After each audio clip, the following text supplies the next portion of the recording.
Good evening. Have you ever been getting ready for bed and you lay down, you get comfy, you start, you're closing your eyes and you're about to drift off to sleep and boom, anxiety bomb. What if I don't hear my alarm in the morning? What if my alarm doesn't go off in the morning? What if I just don't get up in the morning? What if I'm late to work? What if I miss something important? What if I miss something important and I let somebody down? What if? What if? What if? And then you're laying there for hours and hours, brain just churning. And then it's 2 or 3 hours until you have to get up and go to work or start your day, whatever it is. And so you do. You get up, you take your shower, you fix your coffee, fix your breakfast. Don't forget the coffee. And you head out the door and you've been awake for 24 hours. And that's just what your day is now. And that this is, I've suffered from this for a long time. This has happened to me several times. It really has, as somebody with, hyperactive disorders, anxiety disorders, insomnia. This is something that I want to talk about. I want to talk about causes of sleep deprivation and insomnia, what it does to you mentally, what it does to you physically, and as somebody who averages 4 to 6 hours of sleep a night, uh, I've read the articles, I've watched the videos. I feel like I have some small authority to speak on this subject.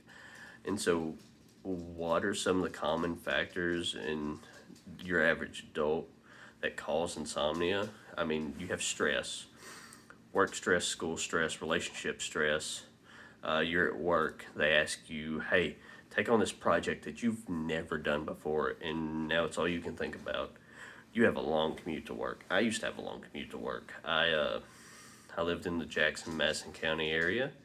I worked in the greater Nashville area. I had to get up 3, 4 o'clock every morning and drive 150 miles there, drive around to all the different projects, 150 miles back to the house. Boom. And then eat dinner, get ready for bed. That was it. And some jobs may require you to change time zones a lot. I've done it with the military quite a bit. And the flights are always at just awful times in the middle of the night, wee hours of the morning. This does not let you start a regular sleep schedule, which causes the insomnia. Mental disorders, depression, ADHD, PTSD, these things can cause insomnia. Medications that have nothing to do with insomnia, one of the side effects could be insomnia. Addictions like caffeine, that's a big one. Addiction caffeine causes insomnia. Insomnia makes you want more caffeine. Endless circle. You know, using mobile devices or watching TV while you're laying in bed can also cause insomnia. And all these things, they start to take a toll on you, and more often than not, mentally first. And so, to reset your brain, you need to hit like all the levels of sleep. But most importantly, you need to hit the REM sleep, rapid eye movement sleep, the dream sleep. And so your brain can just, have you tried turn it off, turn it back on again? And your brain needs that for learning, for memory, for emotional health. That REM sleep is super important. And never getting that REM sleep, that just destroys neurotransmitters and stress hormones, which can cause mental health disorders, or make it worse for people who have pre-existing disorders. And so your PTSD, your anxiety, ADHD, bipolar disorder, and many other mental disorders, one of the side effects of that is insomnia, but also those things are made exasperated by insomnia. And so if the insomnia is long term, it can eventually lead to psychosis. And so that's probably about the worst it can do to you mentally. But not only does insomnia affect us mentally, but it affects us physically. And so some of the things, it not getting good sleep will shorten your lifespan. It can cause heart problems, kidney disease, high blood pressure, diabetes, stroke.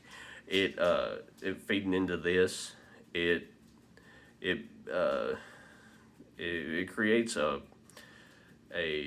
enzyme that makes you feel hungry, or increases the hormones that make you feel hungry, and so you eat more. So this causes obesity, which feeds back into the heart problems and the diabetes and all that other things. And also, not getting enough sleep, your body never produces the cells that regenerate the muscle from working out.